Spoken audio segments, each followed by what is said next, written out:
Так, друзья, товарищи, смотрите, это то, что говно осталось с балкона второго.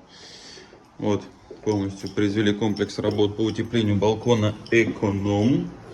Ну, с учетом того, что сделаны все работы как по теплую комнату, два контура утепления, все под стис, все под USB-плиту, все контуры промазаны, подсиликонены, загнаны максимально.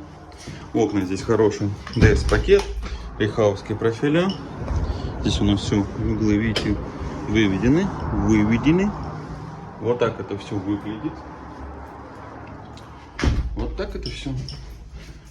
Классический, светленький, тепленький балкон.